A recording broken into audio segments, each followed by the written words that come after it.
Jésus était assis à la droite, à la majesté du Père. L'église a eu Jésus. Quelle est ta porte? Peu importe ce qu'elle est. Il n'a pas assez de démons en enfer pour garder une porte fermée devant la semence d'Abraham. N'importe quelle porte doit s'ouvrir. Et elle va s'ouvrir. Est-ce que vous êtes ici? Vous êtes ici? Dans mon mikakatano ezoya, makambo yingi, ekomi ndonge, netango sikoyo, blana malobe awa, tombola mapeka. Autrefois, l'homme était chassé de l'Éden. L'Éternel avait placé des chérubins avec des épées flamboyantes dans leurs mains pour empêcher à l'homme de retourner dans l'Éden et communier avec son Dieu. Je dis bien autrefois, j'ai bien dit autrefois, mais aujourd'hui, moi je sais, cette épée a été donnée à un homme. Aujourd'hui, moi je sais, cette épée a été donnée à un homme. Cette épée est devenue la houlette du bébé. Afin d'être reçu dans la présence du Dieu très haut, afin d'être reçu dans la présence du Dieu très saint. Nous n'amenons pas notre propre perfection. Oh Dieu Tout-Puissant, mais nous apportons ta perfection à toi. Nous venons avec le sang de l'agneau qui a été immolé dès avant la fondation du monde. Oh Dieu Tout-Puissant, et nous consacrons nos âmes. Nous consacrons nos cœurs. Nous consacrons nos vies. Nous consacrons ce moment, Seigneur, au grand Saint-Esprit de Dieu, afin que lui en soit le maître et qu'il en soit le conducteur. Conduis nos âmes, parle à nos cœurs, parle-nous, Seigneur, édifie-nous, rends ta parole vivante pour chacun de nous ce matin, Seigneur. Nous comptons sur tout, tous sur toi. Il a été dit qu'ils seront tous enseignés de Dieu. Seigneur, que nous soyons enseignés de toi, chacun de nous. Que ta présence soit si réelle, Seigneur, et que tes bénédictions se répandent au milieu de ton peuple. Bénis ces moments, Seigneur. Nous lisons la parole. Viens nous en donner le contexte. Que le même esprit qui a écrit ces saintes écritures vienne, Seigneur, nous aider et nous en donner le contexte. Nous nous consacrons à toi, tout pour la gloire du Père. Dans le précieux et merveilleux nom de notre Seigneur Sauveur Jésus-Christ, nous avons ainsi prié. Amen. Amen. Que Dieu vous bénisse. Nous sommes là pour la parole. Alors nous pouvons passer directement à la lecture de la parole. Comme vous êtes debout, prenons notre livre de Genèse 22. Aujourd'hui, je vais mettre fin à ce que nous étions en train de voir. Genèse chapitre 22, verset 15. L'ange de l'Éternel appela une seconde fois Abraham de cieux. Et dit, je les jure par moi-même, parole de l'Éternel, parce que tu as fait cela et que tu n'as pas refusé ton fils, ton unique. Je te bénirai, je multiplierai ta postérité comme le sable, comme les étoiles du ciel. Et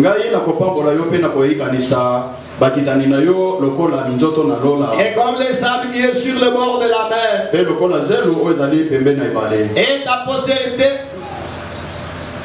excusez, et ta postérité possédera la porte de ses ennemis. Toutes les nations de la terre seront bénies en ta postérité. Parce que tu as obéi. 24, 56. Il leur répondit, ne me retardez pas puisque l'Éternel a fait sur mon voyage. Laissez-moi partir et que j'aille vers mon Seigneur. Alors ils répondirent, appelons la jeune fille et consultons-la. Ils appelèrent donc Rebecca et lui dirent, es-tu allé avec cet homme? Elle répondit, j'irai. Et il laissa partir Rebecca, leur sœur, et sa nourrice, avec le serviteur d'Abraham et ses gens. Il venit Rebecca et lui dit, oh notre sœur, veux-tu devenir des milliers de milliards? Et que ta postérité possède la porte des cieux. Que Dieu soit béni. Nous allons nous asseoir. Dieu est vraiment bon. Dieu est vraiment bon.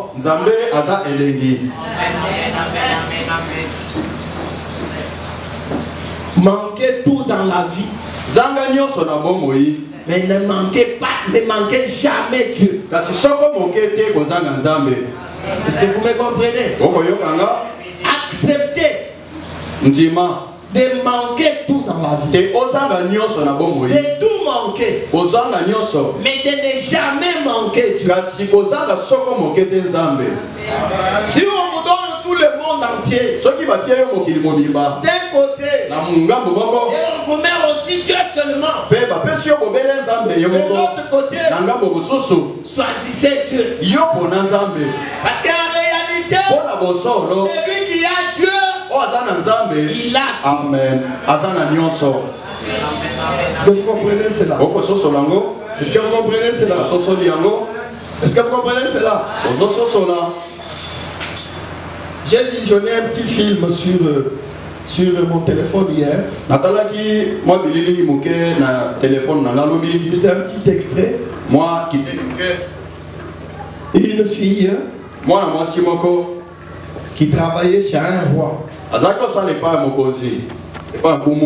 Elle était d'une famille très pauvre. Et le prince était dans un petit fauteuil roulant.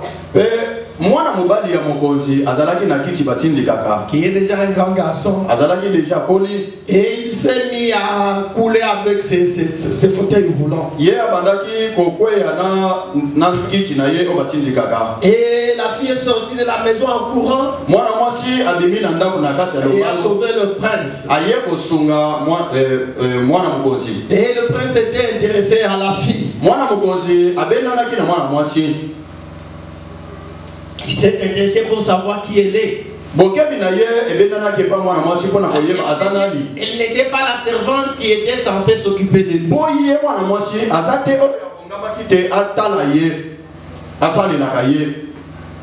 Et après ça, l'attention du prince et de la maison du roi a été sur la jeune fille. Maintenant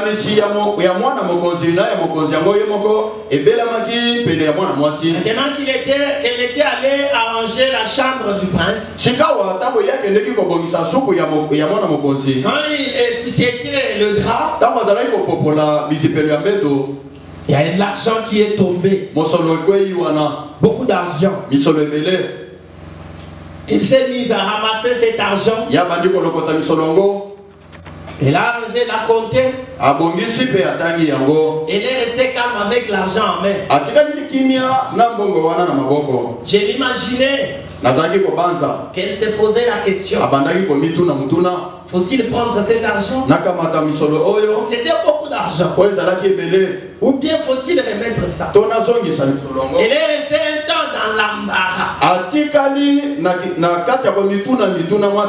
C'est là que ça m'a intéressé. J'ai pensé à Esther, qui était dans la maison du roi. Alors cette fille était devant un choix. Les sœurs, les jeunes sœurs, suivez-moi aussi. C'est aussi important pour comme c'est important pour l'épouse de Christ. Alors elle était là avec l'argent. Elle s'est mise à raisonner. Que je prenne cet argent ou bien que je le remette. Elle était dans l'embarras de choix. Et en fin de compte, et dans ce temps-là, moi je me disais, c'est là où elle doit savoir qu'est-ce qu'elle fait réellement. Parce que si elle a le prince, elle a alors tout l'argent. Si elle se précipite sur lequel qu'elle a l'argent, alors elle perdra le prince. Et elle a fait le bon choix. Elle est sortie dehors. Il a remis cet argent. Et le prince était impressionné. Et cela m'a amené à Esther, qui était dans ma maison du roi, qui a défilé ensemble avec toutes les autres jeunes filles. Et qui pouvait prendre toutes les richesses parce que c'était permis.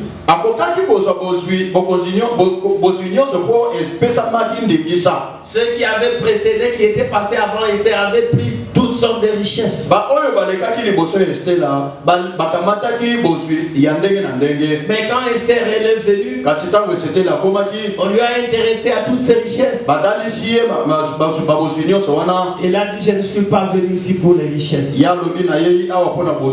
Je suis venu pour le roi. Je veux le roi. Est-ce que vous comprenez? Est-ce que vous comprenez? Alors il faut savoir quel est l'objectif que vous poursuivez. Quel est l'objectif que nous poursuivons? Nous voulons le roi. Nous voulons d'abord Dieu. Cherchez les royaumes de cieux. Et le reste des choses seront données par Dieu. Que le nom du Seigneur soit béni. Nous sommes en train de parler sur posséder les portes de l'ennemi.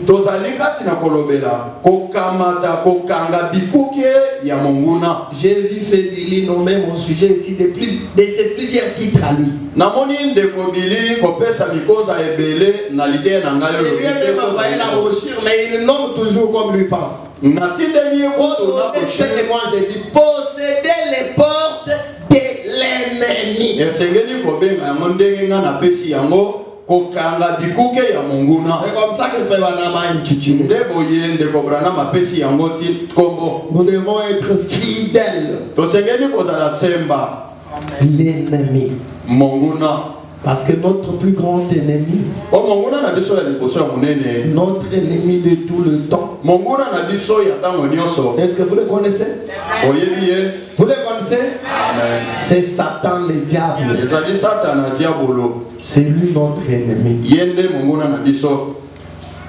Alors nous sommes en train de parler sur posséder les portes de l'ennemi. Et ce soir et ce matin plutôt, nous allons achever et mettre fin à cela. Nous pouvons prendre le paragraphe 59 là où nous étions.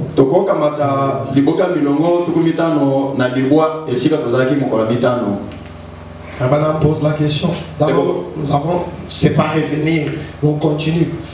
Vous qui ne voulez pas venir, c'est votre affaire. Non. Mais des fois, le Seigneur nous bénit vraiment pendant la semaine. Comme vous pensez que la bénédiction c'est seulement dimanche. Alors moi, si je commence à me répéter, je risque de ne pas avancer. Parce que si l'action me saisit, je ne saurais pas avancer. Alors je ne suis pas obligé de faire les récapitulatifs. Je suis obligé de commencer par là où j'étais arrêté pour continuer. N'êtes-vous pas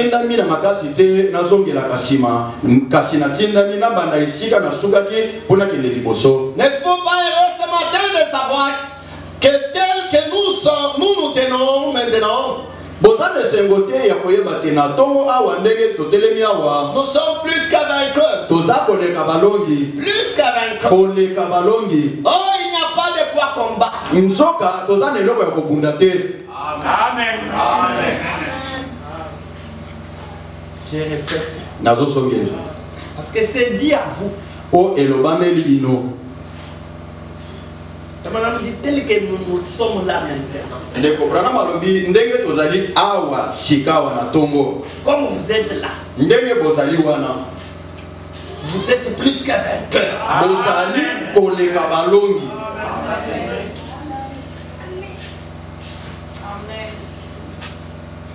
Je lisais une écriture ce matin. Madame dit, faites-vous faible. Pour que Dieu vous fasse fort.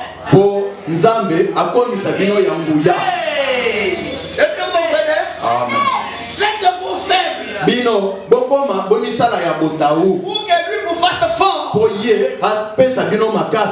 Ça veut dire tel que nous sommes faibles. Dans notre faiblesse là. Dans notre faiblesse. Comme vous êtes ce matin là. Faible. Mais vous êtes plus que vainqueur. C'est vrai. J'insiste sur ces choses. Et je crois que ce n'est pas moi qui insiste. Je crois que c'est le Saint-Esprit qui insiste. C'est vrai. Comme c'était dit vendredi. Ce n'est pas quand vous avez beaucoup prié, vous avez beaucoup prié. Ou quand vous avez jeûné, vous avez jeûné. Mais je prends le moment où vous êtes le plus faible. Quelqu'un est ici. Le moment où vous êtes le plus faible. Le moment où vous venez de faire des choses incorrectes. Où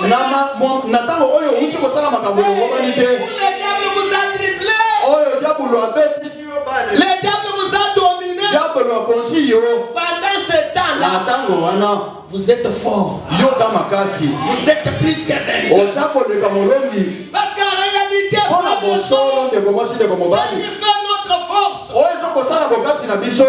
ce n'est pas notre propre capacité. Ce n'est pas nos propres mérites. Quelqu'un est ici. Nous sommes faibles.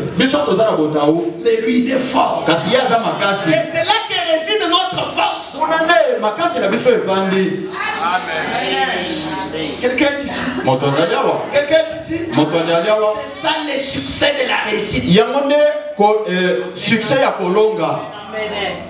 Ou bien le secret de la réussite. C'est ça le secret du succès. C'est basé sur tes propres mérites.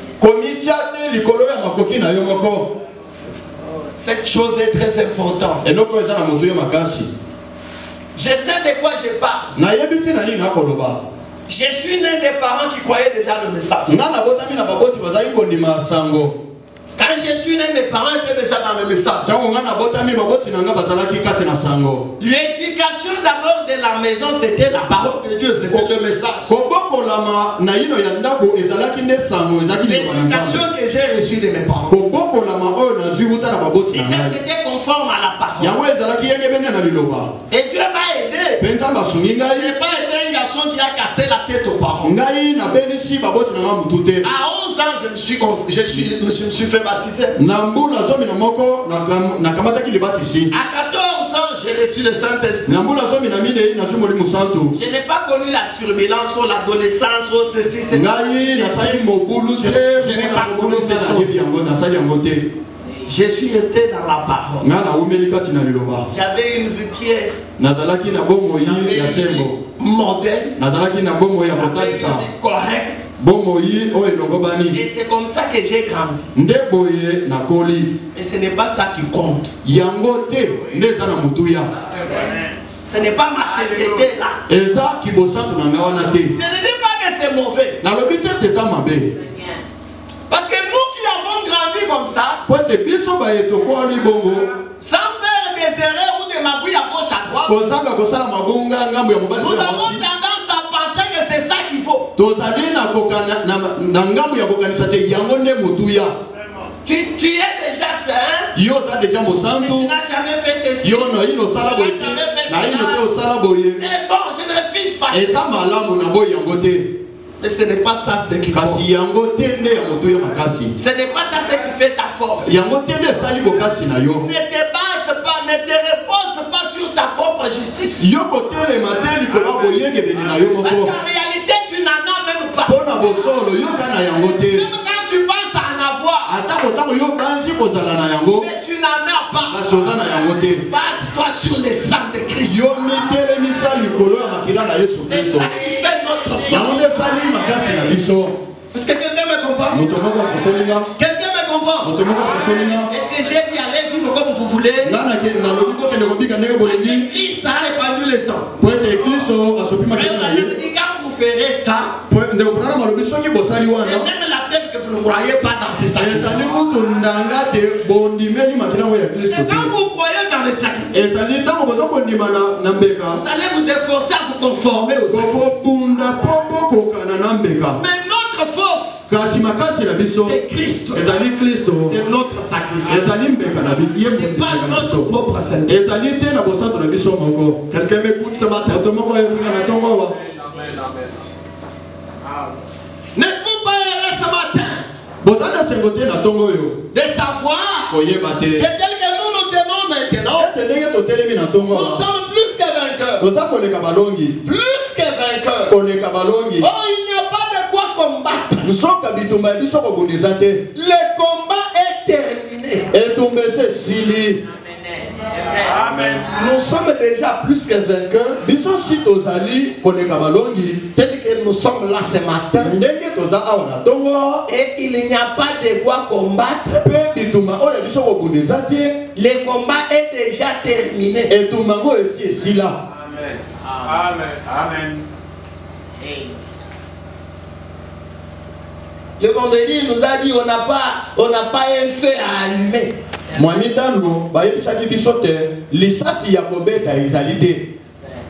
Nous n'avons pas un feu à faire, un coup de feu à donner. Le combat est terminé. Le coup de sifflet a retenti. Le drapeau a été hissé. Et au milieu de chaque amoncellement de péchés, au milieu de chaque chambre de malades, il y a la vieille croix rigueuse plantée par le sang de Jésus-Christ.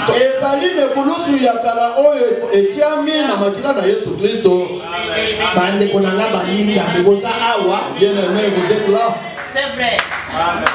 Nous sommes plus que vainqueurs.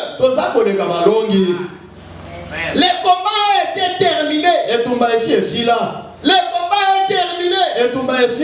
Nous n'avons pas à combattre. Le coup de sifflet est retenti. Le drapeau a été hissé. Et au milieu de chaque amoncellement de péchés, les péchés qui vous environnent, les péchés qui vous entourent si facilement, les péchés que vous faites là, les péchés qui vous environnent, au milieu de chaque amoncellement de péchés, pas seulement au milieu de péchés, mais au milieu de chaque maladie, même au milieu de chaque chambre de malades, il y a la vieille croix rigueuse plantée par le sang de Jésus-Christ. De Jésus-Christ le vainqueur. La seule chose que nous faisons, pas de combat à combattre, que ça soit pour le péché, que ça soit pour les malades, parce que le combat a déjà été terminé, le drapeau a été hissé, tout a déjà été fait. La croix rigueuse est dressée. La seule chose que nous faisons, c'est croire, c'est Kota komitala. Ezali kota. Ezali kota la. Et vivre. Pe kobika. Amen. C'est croire. Ezali kondima. Regarder. Kota la. Et vivre. Pe kobika. Vous savez, une fois, Dieu a envoyé les serpents dans les déserts contre les enfants d'Israël. Et on les a tués en cascade par ces serpents. Mais Dieu a dit à Moïse, dresse un serpent d'airain et mets-le dans le camp. Et chaque fois qu'un enfant d'Israël sera mordu par un serpent, qu'il regarde seulement. Quelqu'un est ici. Qu'il regarde seulement au serpent d'airain et il aura la guérison. Si vous vous mettez à raisonner, quel effet cela va-t-il donner? Le fait de regarder simplement au serpent d'airain. Si je regarde au serpent d'airain, qu'est-ce que ça va avoir comme effet dans le venin qu'il a? Le regard est par rapport au venin, ça va faire. Si tu as des doutes, cela ne va pas. Dieu dit, c'est ce qu'il faut faire. Quand il dit de regarder, pour regarder simplement. Est-ce que vous me suivez? Il a dit regarder au serpent d'airain. Comment expliquer le fait de regarder au serpent d'airain guérissait le malade? Et Christ est notre serpent d'airain. Et ce que vous avez à faire ce matin, que ce soit pour le péché, que ce soit pour la maladie, c'est seulement de regarder vers notre sacrifice parfait. La seule chose que nous faisons, c'est croire, c'est regarder et vivre. Je serai avec vous, je le confirmerai. Les gens viennent dans le dernier jour et disent, oh eh bien, cela existait autrefois, mais je serai avec vous. Et les choses même que j'ai faites ici sur terre, je serai en vous, faisant les mêmes choses. Alors, vous saurez, ils me verront. Mon peuple me verra. La semence d'Abraham me verra. Ils me connaîtront. Ils me reconnaîtront. Les autres m'appelleront Belzéboul. Exactement comme l'avait fait ceux d'autres fois. Mais vous me connaîtrez. Car je serai avec vous. Vous me verrez. Vous verrez de vos yeux. Vous me verrez. Car je serai avec vous jusqu'à la fin du monde. Les choses même que j'ai faites, celui qui croit en moi verra aussi les œuvres que j'ai faites. Les œuvres du même genre.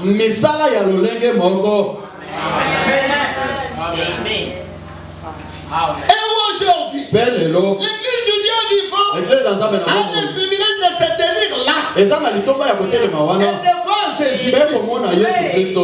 C'est vrai.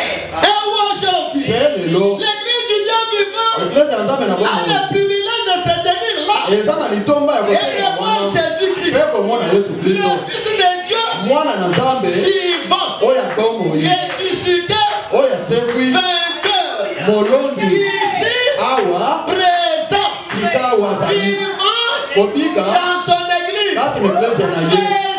faisant à nouveau la même chose qu'il avait faite. Amen. C'est vrai. Amen, amen, amen, amen, amen. De ça. Il dit quelque chose. Mais c'est entre les lignes. Amen. Alléluia. Quand Madame dit ça, il est en train de dire quelque chose. Amen, amen, amen, amen, amen. C'est vrai ça. Et aujourd'hui, l'église du Dieu vivant na bongo le privilège eza na litomba de se tenir là kotelema wana et de voir Jésus. mpe komona Yesu Kristo. Jésus-Christ était où? Yesu Kristo azalaki wapi? Quand Branham parle ici, Ntango Branham aloba awa. Branham dit l'église de maintenant. Branham alobi eglise ya sikoyo Un privilège. eza na litomba. Quand on parle du privilège, Ntango bakolobela litomba c'est quelque chose qui n'est pas donné à tout le monde. eza eloko epesameli bato nyonso te. Quand on parle du privilège, Bakolobela litomba c'est quelque chose qui n'a pas été donné aux autres âges. ezali eloko epesamaki na bileko mosusu te. Mais aujourd'hui, Kasi lelo l'église du Dieu vivant eglise ya Nzambe na a bongo le privilège eza na de litomba se tenir là ya kotelema et de wana voir mpe Jésus-Christ. komona Yesu Kristo. Amen. L'église qui voyait Jésus, L'église okomona Yesu Kristo c'était Jésus ici. ezalaki Yesu oyo C'était Jésus ici. ezalaki Yesu oyo Mais sous quelle forme? na lolenge nini? L'église a le privilège Eglise eza na de litomba se tenir ya là kotelema et wana voir Jésus-Christ. komona Yesu Kristo. Maintenant, Jésus Yesu oyo était assis à la droite, oyo à la majesté du Père. asalaki na loboko ya mobali ya Tata. Kasi lelo L'église a vu Jésus eglise emoni Yesu et c'était un privilège. ezali litomba. A vu Jésus-Christ, Yesu Kristo le Fils du Dieu vivant, mwana Nzambe na bomoi ressuscité oyo asekwi et vainqueur, mpe molongi ici présent, awa sikawa vivant dans son église. na kati eklezia na ye. Jésus-Christ ici, Yesu Kristo awa sikoyo vivant dans son église. kobika kati eklezia na ye. Et Jésus-Christ mpe Yesu Kristo faisant à nouveau la même chose qu'il kobandela avait kosala faite. eloko moko oyo asalaki wana kobandela ngo lisusu. J'en parlerai dans d'autres sujets. nakolobela ngo na mikonza mosusu. Permettez-moi seulement de passer ce matin. bondima kaka naleka na ntongo awa. Faisons de nouveau la même chose kobandela osala qu'il avait fait. oyo Alors asalaki nous possédons la porte de chaque ennemi. wana tokangi ekuke ya monguna nyonso. Ceci étant, na boye nous possédons la porte de chaque ennemi. tozokanga ekuke na Si vous avez un ennemi ce matin, soko oza na monguna na ntongo oyo eh bien mon frère, malamu il n'y a que, si vous êtes une semence d'Abraham, soko ozali moboto na Abrahamu après avoir entendu na ceci, nsima koyoka oyo il n'y a pas assez de démons en enfer ata kolifela mobimbe tondi na bademona pour maintenir cette porte devant vous. bakotikala te kokanga ekuke oyo liboso na yo. Est-ce que vous êtes ici? ozali awa Vous êtes vraiment ici? ozali awa Si vous avez un ennemi ce matin, soki oza na monguna na eh ntongo bien awa mon frère, malamu s'il n'y ndeko a que, Soki. si vous êtes une semence d'Abraham, soki oza moboto na Abrahama si vous êtes une semence d'Abraham, soko oza moboto na Abrahama après avoir entendu ceci, na nsima ya koyoka oyo après avoir entendu ce message, na nsima koyoka sango il oyo n'y a pas assez de démons en enfer. ata kolifelo etondi na mbandemo Il n'y a pas assez de démons en enfer. eza na milimo mabe oyo etondi na life Même s'ils sont nombreux comment? atako baza motango boni Ils ne sont pas assez. bazali koko baza mingi te elingi koloba Si tu es fils d'Abraham, soko ozali mwana na il Abrahama n'y a aucune porte eza na ekuke que moko te l'enfer peut garder fermée devant toi. oyo kotikala kokangama liboso na yo.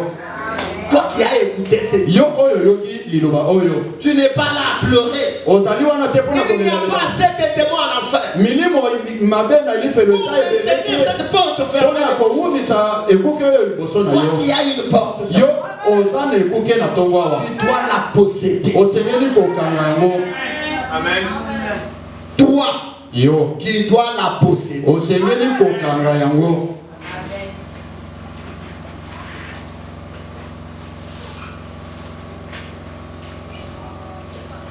Pour maintenir cette porte devant vous, mpona kowumisa elle s'ouvrira. ekofongwama Peu importe ce que c'est. atako ezali nini Cette porte s'ouvrira. ekuke yango Je ekofongwama. veux que tout le monde me donne un amen. nalingi moto nyonso apesa amen. Elle s'ouvrira. ekofongwama. Maintenant me dit, Branham peu alobi importe ce que c'est. atako yango ezali nini Si ta porte là est quoi, je ne sais pas. soki ekuke na yo eza nini nayebi te. Si c'est la maladie, elle souffrira. Est-ce que quelqu'un peut me dire Amen? Quelle est ta porte? C'est l'argent pour payer les frais. C'est quoi la porte que tu as ce matin? Peu importe la porte que tu as. C'est les affaires qui ne marchent pas. Quelle est ta porte? Peu importe ce qu'elle est. Il n'y a pas assez de démons en enfer pour garder une porte fermée devant la semence d'Abraham. N'importe quelle porte doit s'ouvrir. Et elle va s'ouvrir. Amen. Nous sommes bâtis là-dessus. Et c'est ce qui fait notre force. Elle s'ouvrira. Peu importe ce que c'est. Avancez-vous là en tant que semence promise. Est-ce que vous êtes ici? Vous perdez toute votre énergie juste à raconter les négatifs.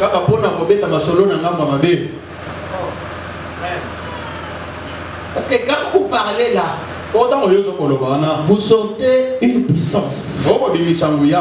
Vous sortez un pouvoir. Il y a un pouvoir dans nos paroles. Donc ce que tu dis là, c'est toujours le négatif. C'est ce qui va arriver. C'est pourquoi des fois vous parlez des choses négatives. Et regardez l'atmosphère que vous créez tout autour de vous. Après ça, c'est la tristesse. C'est le chagrin. Vous êtes contrit. Vous n'avez pas la joie. Remarquez cela. Peut-être avant que tu te mettes à parler, tu étais bien. Est-ce que vous voyez? Vous êtes avec moi? Amen. Avant que tu n'en parles, tu étais normal. Maintenant quand tu commences à parler, oh, je suis seulement comme ça. Si ça ne marche pas, il y avait des problèmes. J'ai essayé de prier, ça n'a pas marché. J'ai fait ceci. Oh, c'est seulement comme ça. Vous allez voir que quand vous aurez fini vos attributions, vous allez vous être abattu. Vous allez devenir triste. Même si tu étais bien avant. C'est ça ce que tu as créé par. Mais il faut dire, toi cette porte va t'ouvrir. Amen. Le Seigneur t'a déjà vaincu. Tu n'as pas de place ici. Moi je ne crois pas en toi. Tu verras que quand tu confesses cela, après cela, après avoir parlé de paroles positives, est-ce que tu peux devenir triste? Hein? Au contraire, tu vas avoir du courage. Créer l'atmosphère. Et cette possibilité-là, Dieu t'a donné. Avancez-vous là en tant que la semence promise. Et dites, je réclame ceci comme mien. Ceci m'appartient. Parce que Dieu a juré qu'il ressusciterait Jésus. Et que par Jésus, je vaincrai celle-là. Je viens au nom de ce vainqueur Jésus. Recule. Je passe. Est-ce que vous saisissez? Amen. Avancez-vous là en tant que semence promise. Et je réclame ceci comme mien. Ceci m'appartient. Parce que Dieu a juré qu'il ressusciterait Jésus. Et que par Jésus, je vaincrai cela. Là tu connais ta position. Là tu connais ta place. Je viens au nom de ce vainqueur Jésus. Je passe. Amen. Il possédera la porte de l'ennemi. Alors tenez-vous là. Les épaules bien droites. Et votre bouclier astique est couvert du sang du Seigneur Jésus. Et l'ennemi reconnaîtra cela. Si vous avez besoin de quelque chose, parlez-lui maintenant. Alors que nous prions. Et vous qui êtes ici ce matin, pendant que vos têtes sont inclinées, si vous avez un besoin, veuillez simplement lever la main de Jésus et exprimez-le lui dans votre cœur. Dans votre cœur, dites. Dans votre cœur, dites. Quand l'interprète n'est pas à la base, il me sort de l'onction. Donc faites l'effort d'entrer dans la base. Dans votre cœur, dites. Seigneur, tu connais mon besoin.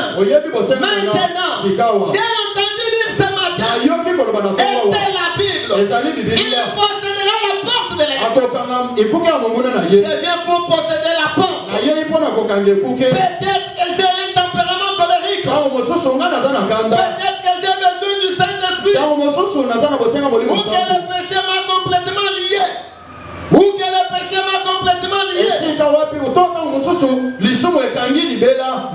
Quelle est la porte? Ça peut être un péché qui vous... Ça peut être un tempérament colérique. Ça peut être une maladie.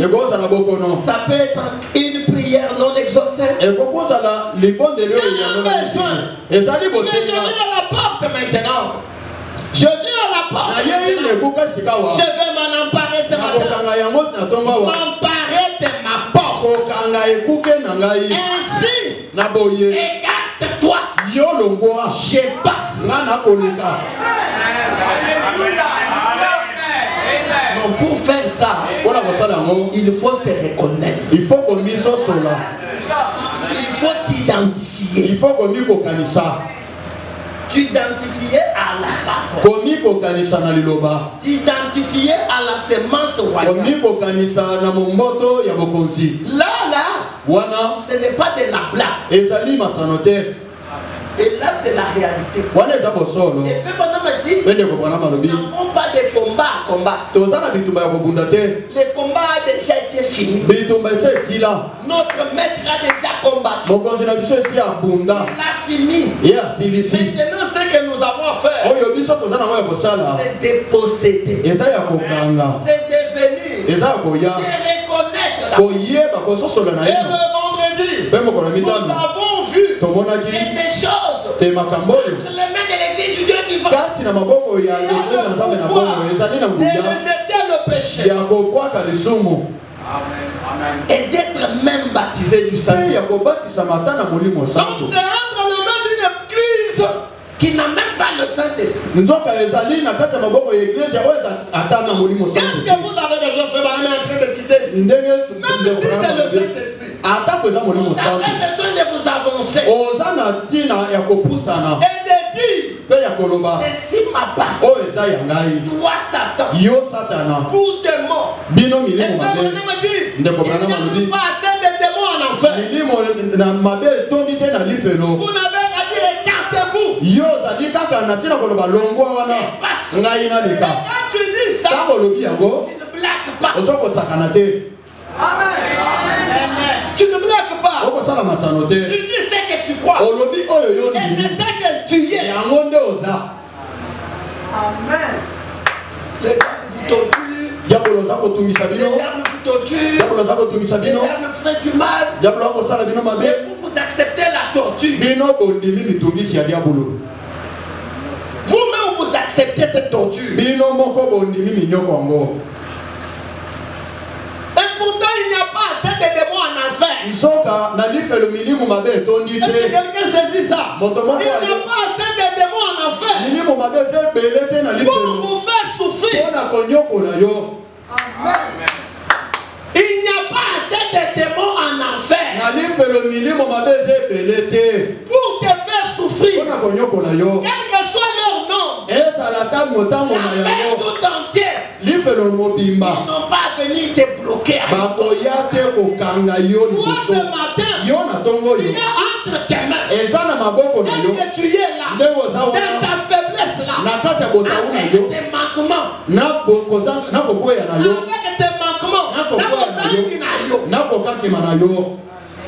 oza kokokate, oza na bozali, oza makasite, oza botaou, oza bolembu, na lolenge na yo wana, oza na makoki. Oza na nguya ya kokende. Tango yo kokende, kote na botaou te, kote na bolembu te, metala na oyo ase abonga.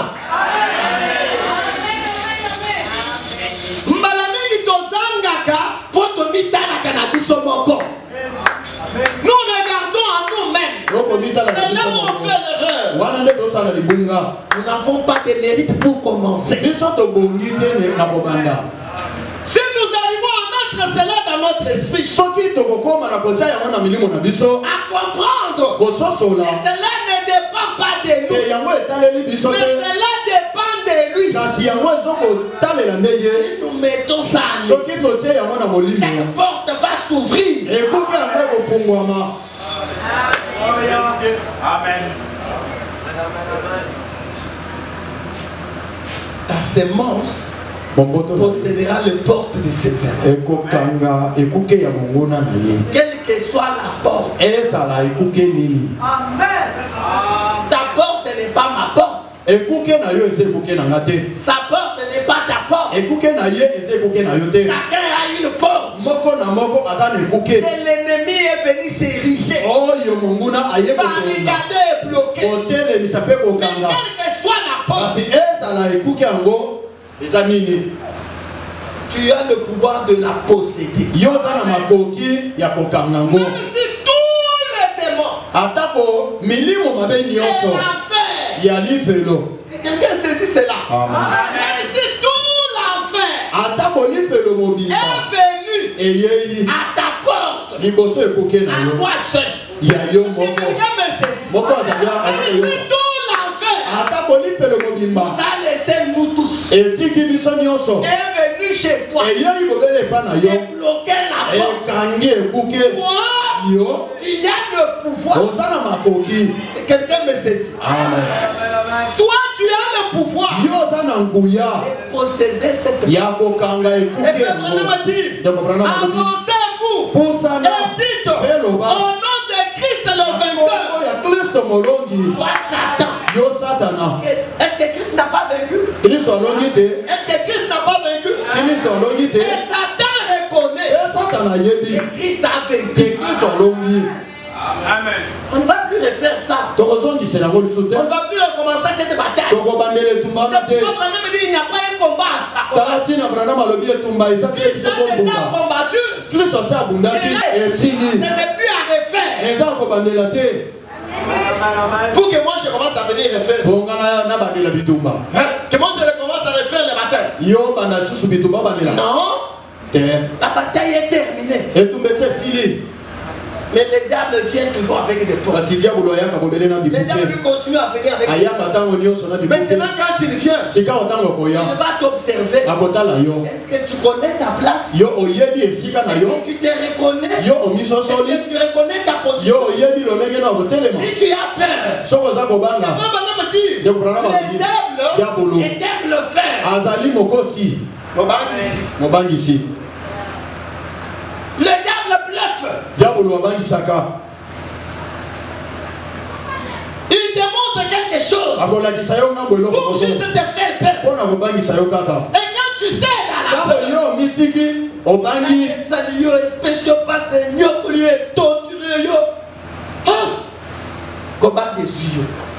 quand il y a ça, le diable s'installe.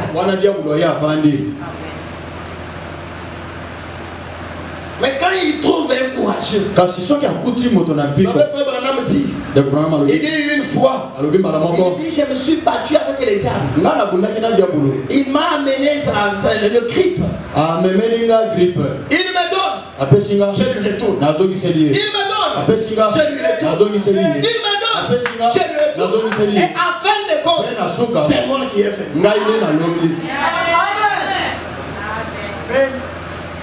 N'acceptez pas si facilement. Au milieu de nous, si nous acceptons facilement la défaite.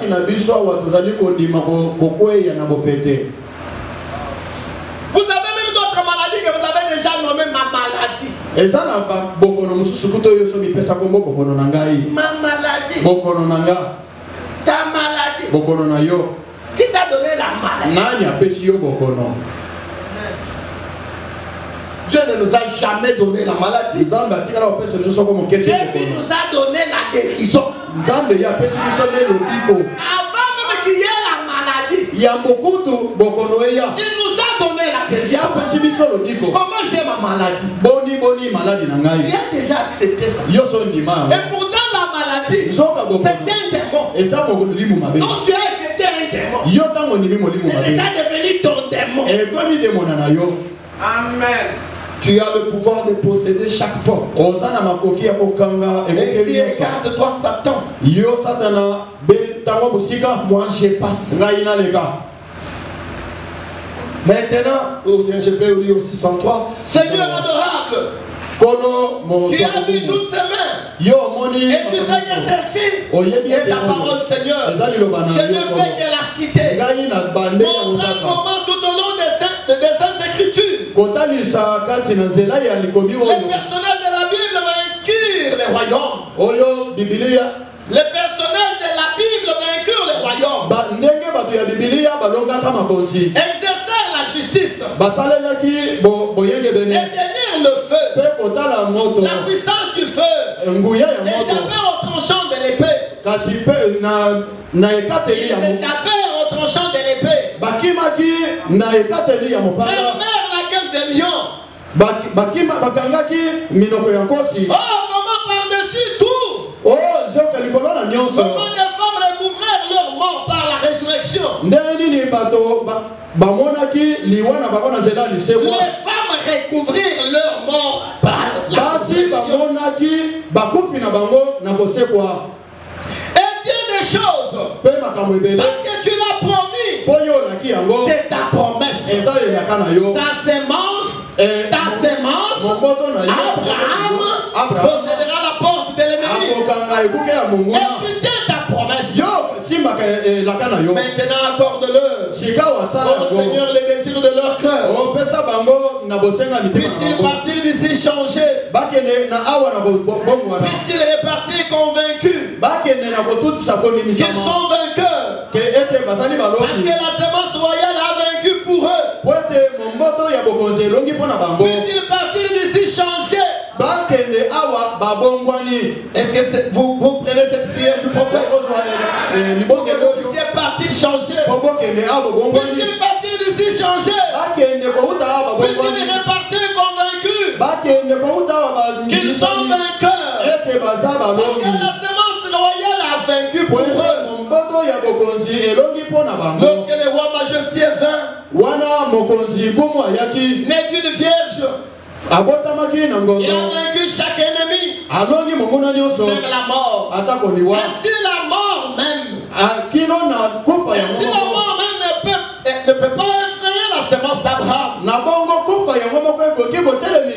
avons la promesse que nous hériterons la terre. Que nous hériterons la terre.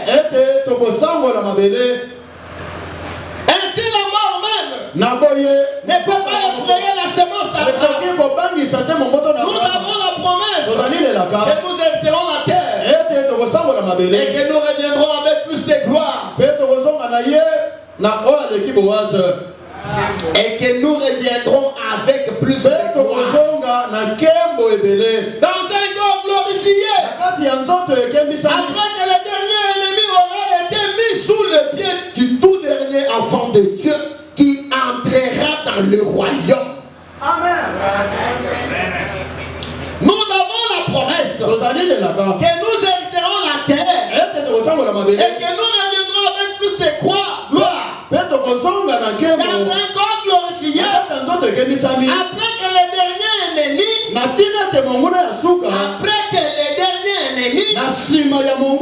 aura été mis sous le enfant de Dieu qui entrera dans les royaumes de Dieu. Amen. C'est ça. Amen. Amen. Nous vaincrons jusqu'au dernier ennemi. Le dernier ennemi. Jusqu'au dernier enfant de Dieu. Il foulera le dernier ennemi. Donc, pour entrer dans la gloire, nous sommes appelés à vaincre l'ennemi. Amen. Tozokota na nkembo maboko ya pamba te. Oh Dieu, oh Dieu. Quelqu'un est ici? Tozokota na nkembo maboko ya pamba te.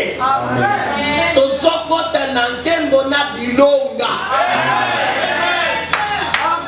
Il y a le frère Tintini Sendi qui a chanté. Les autres ont vaincu ceci. Les autres ont vaincu cela. Mais moi aussi, quel sera mon témoignage? Et puis je vais aussi parler. Quel sera mon témoignage? Fait Tintini parle comme s'il pleure. Comme s'il se lamente. Je vais avoir les témoignages. J'aurai à témoigner. Gloire à Dieu. Et quand moi je témoignerai, Daniel va rester bouche bée. Shadrach, Meshach vont ouvrir la bouche. Parce que ça que moi et vous nous vivons aujourd'hui, c'est plus que ce qu'eux ont vécu. Nous n'allons pas entrer en gloire de voir ma goïgoï, non. Ton salaire est voté. Ton longa mungulate. Ton longa bikugete. Yabona batako yebisa bino. Tango mikakatano yaka. Ezali libaku ya malamu ya kolonga. Amen. Tango mikakatano ezako ya, ezali libaku ya kolela te. Tosala kabokeseni, tosala kamabe. Mikakatano ye, yo bandi kolela. Mikakatano ye, yo bandi komitungisa. Est-ce que vous êtes ici? Vous êtes ici? Tango mikakatano ezoya, makambo yingi, ekomi ndonge, ne tango sikoyo, brana malobi awa, tombola mapeka. Tango yango eyei, ne tango yope otelema. Satan, oyeti awa. Est-ce que vous comprenez? Et Dieu nous a déjà donné la promesse. Frère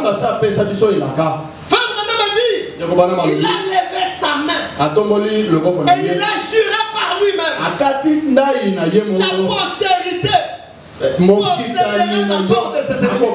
Comme je venais de le dire, il a dit, je serai avec vous.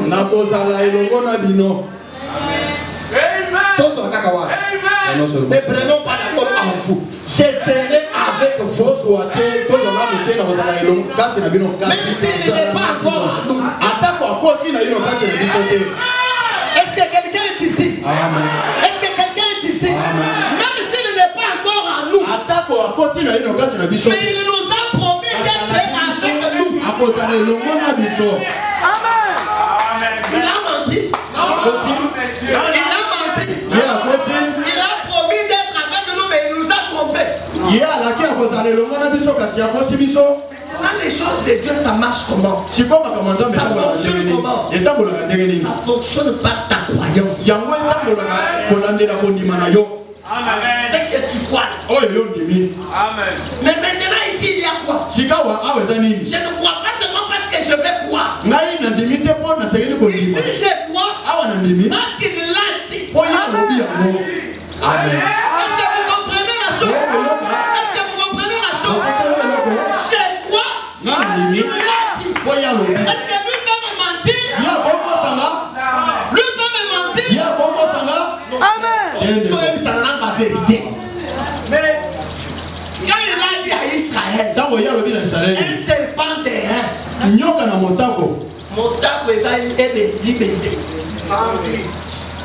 Akamatika libende bayandukisi basali nyoka batie na nzete atombole yo okobela nyoka suyo ozokufa ozokacha nyoka bisaka kandiso tala na nyoka. Amen. Mutu soki kaka tali na nyoka maladi pesa nini esi.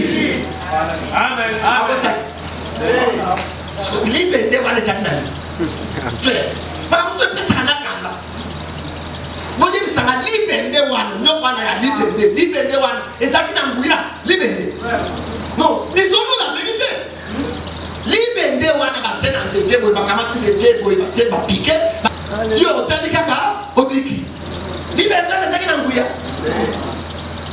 ndenge nzamba lo bakike yo ta bokobika oya sali kotala pe asali kobika ndenge pe na tonga lelo alobi ngana yo biso tokotala libende te tokotala na mwana nzambe moto solo abotami na kolenga bikamwa. Amen. Amen. Abotami na mwasi ngondo aye abundi alongi nana bayebisi biso bameka ye na makambo nyonso abunda bitumba nyonso. Amen.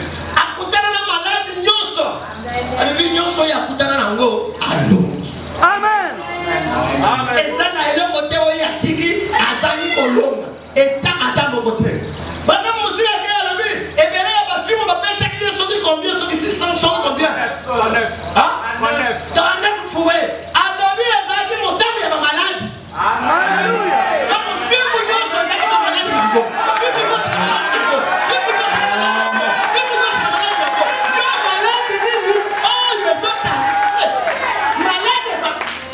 ça me révolte. Malade et autres si yo ne okomi kone yo ne il m'a bien défoué. Amen. Amen. Il m'a fait photo ben na ko so mi meto ka il m'a fait to so ben na ba yango e so mi meto kanga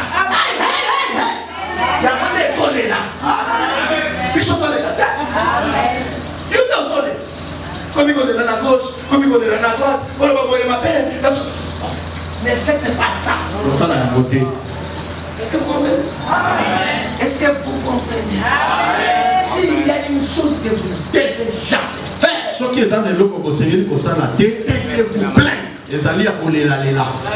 Amen. Quelle que soit la situation, je veux que mon église écoute un aïe. Est-ce que vous êtes ici? Amen. Quelle que soit la chose, quelle que soit la circonstance, même si c'est tout l'enfer, quelqu'un est ici. Même si c'est tout l'enfer, il est venu à ta seule porte. Il ne peut pas pleurer. Amen.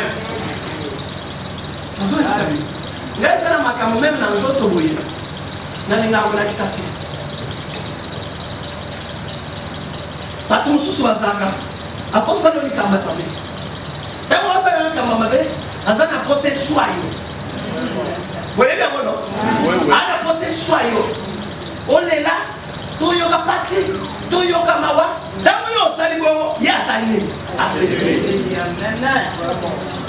nde makambo mpe satana asala akosala likambo atomboli likambo na kote na yo po eswa yo. Si vous passez là, assez. Ok, ne pas faire c'est mon image. On a Satan à son sec. Si vous gagnez déjà, ce qui vous doit s'engager pour qu'il soit naïf, pour qu'il y ait un coup de ça, c'est la condamnation. Alors, naturellement, je suis comme ça.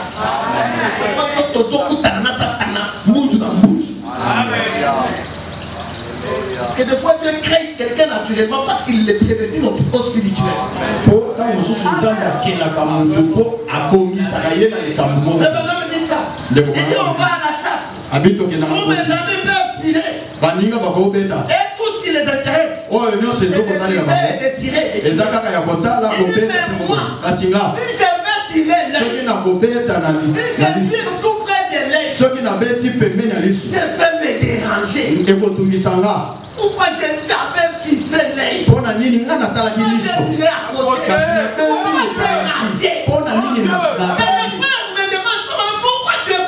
bandeko bazoto na mpona nini oza non, je ne vais tirer seulement là où j'ai visé. Ça a une destinée spirituelle. En tant que prophète, il devait être précis. Amen, amen, frère. Amen. Yo muto asali yo gado. Pesa no passe. Et soit yo. Et ça ne peut yo passe. Et si yo, on va dire que mais alors mieux. La relation est sur ma tête. La relation est ça n'a pas rien. On yo ka soni, on va le petit no salé ka maman et ça. Yo ndo no soni. Parce que yo c'est soni na ngari, mais na sali soni yo no soni. Est-ce que vous comprenez? Est-ce que vous comprenez? Avec les diables qui sont ailleurs pour vous. La seule chose, la grande chose que je suis avec vous. Je vous connais. Nous parlons. Enlever de cette église les plaintes.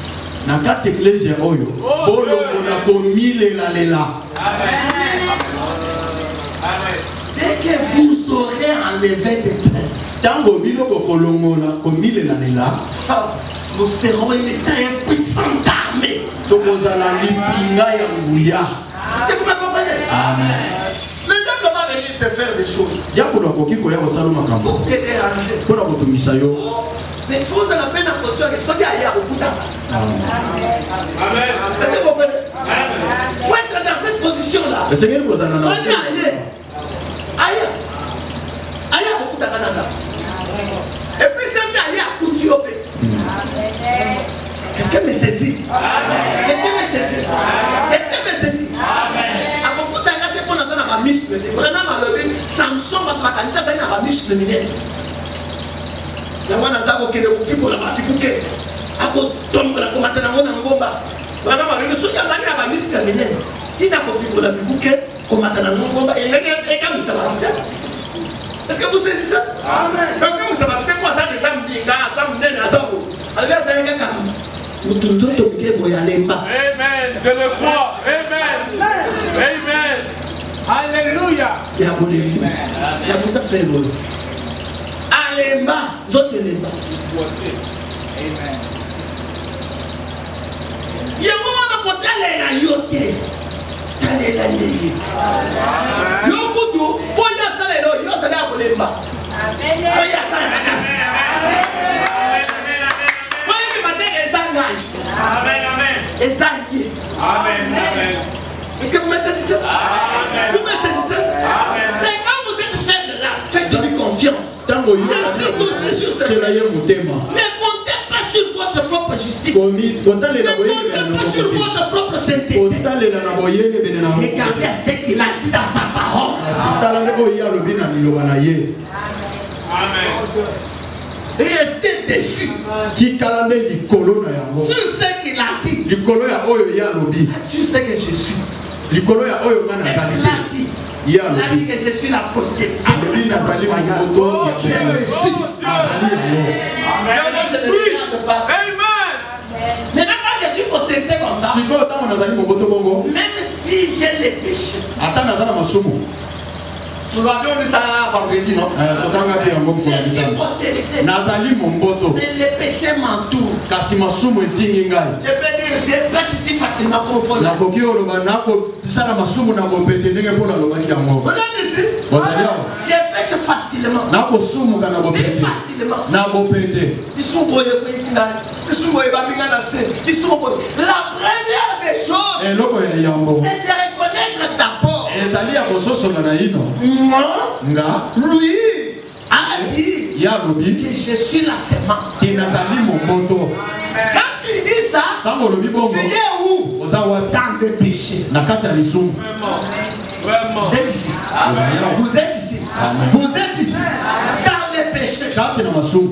Moi, lui a dit que je suis la semence. Et que tu reconnais ça. Maintenant, tu as le pouvoir de changer ce tu as le pouvoir de les gérer. Tu as le pouvoir d'avoir le Saint. Donc tout repose sur toi. Le péché, c'est une porte à posséder. Amen. Et puis, au Bénin, déjà, les hommes les mounants. Beaucoup qui sont ça. C'est ma faiblesse. Mingi to lobakango ezako de munanga. Lisumu ekoma de munanga. Vraiment. Bolo bolango banda tongo ya lelo.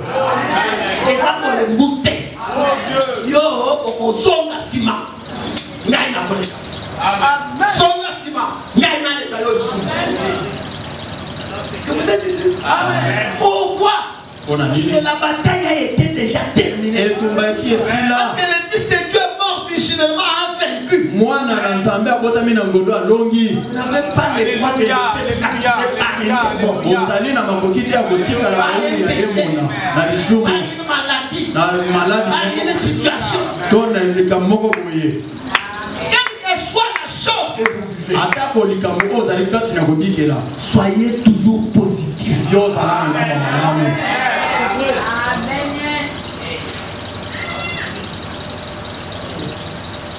Alléluia. Que Dieu nous aide, mes frères. Quelqu'un est ici. Amen. Quelqu'un est ici. Quand tu es à la porte, les portes qui te sont bloquées, ne pars pas devant Dieu pour plairer. Amen.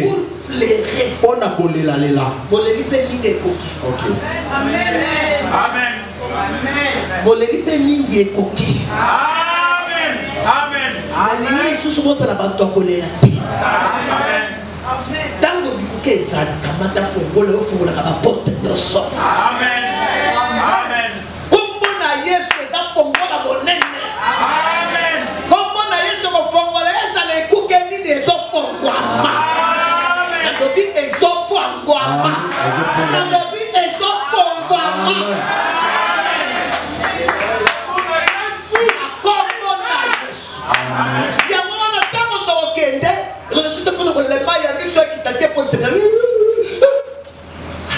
Arrêtez ça. Levez-vous comme la semence.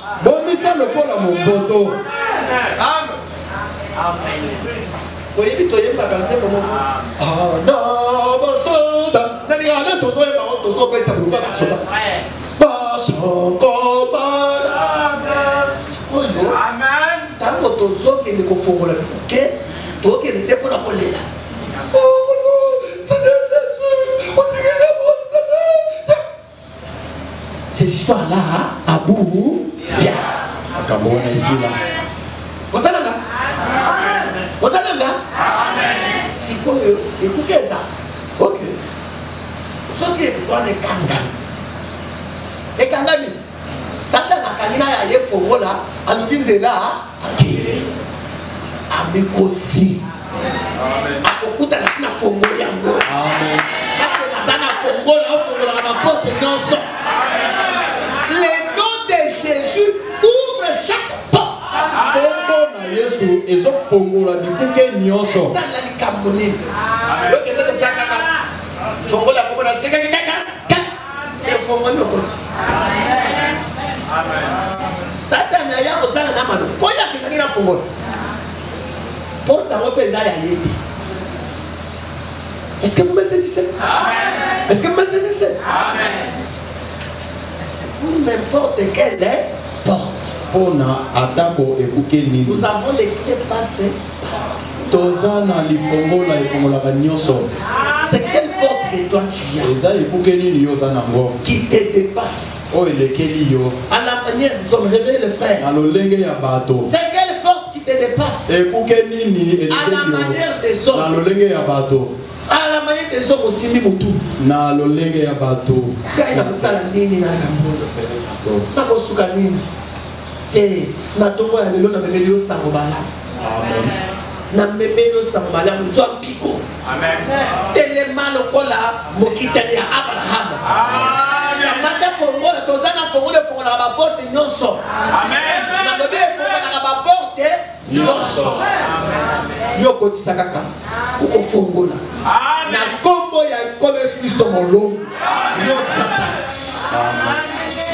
Mais ça la bobo. On peut la théo sur mon. On a eu le bina de balaye de Yahweh. Amen. Ata Satan a piqué pour elle non pas piquer la carte. Bilou m'a même donné par Tobayaka. Oh, tout ce monde le prend, tout ça délivré. Bon, comme on a beaucoup de délivré, ils sont piqués. Bon, ton petit gâté, yo aucun. Amen. Est-ce que vous comprenez? Amen. Ton côté, le moment où tu es aucun. Koutou, pendant que l'on va malamu, tous les gens ont tout. Parce que tout le monde est ici là. Autrefois, l'homme était chassé de l'Éden. L'Éternel avait placé des chérubins avec des épées flamboyantes dans leurs mains pour empêcher à l'homme de retourner. Car Éden est communié avec son Dieu. Je dis bien autrefois, j'ai bien dit autrefois. Mais aujourd'hui, moi je sais, cette épée a été donnée à un homme. Aujourd'hui, moi je sais, cette épée a été donnée à un homme. Cette épée est devenue la houlette du